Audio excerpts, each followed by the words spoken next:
दुनिया सैया अपनी ससुराल में सावन की बहार में अपने ससुराल में सावन की बहार में ना गेरुआ अपने हाथ से भरऊ भाई अपने भाभी से घूटऊ भाई दुनिया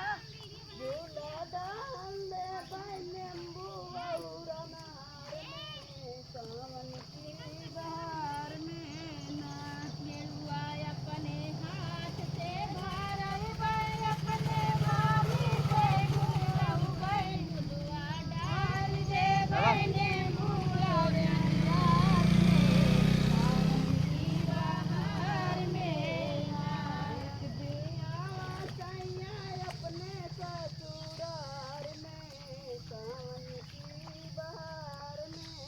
ना एक दिन आवा सैया अपने ससुराल में सावन की बहार में ना गिरवा अपने हाथ से बनवाऊ भाई अपने भाभी से कूटऊ झूला डाल दे भाई नींबू और अनार यस में कन्या ना चली आवत है। सावन की बहार में ना बिरवा अपने हाथ से ए लड़की कन्या भाभी से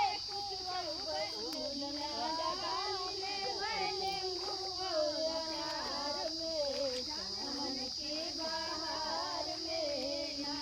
झूला डाल दे भाई नींबू और अनार में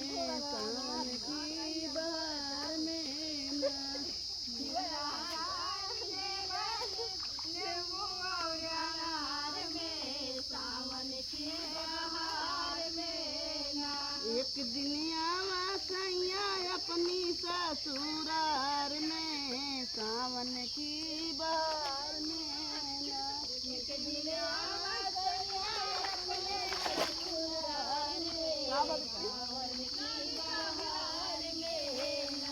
एक दिन आवा सैया अपनी ससुराल में सावन की बहार में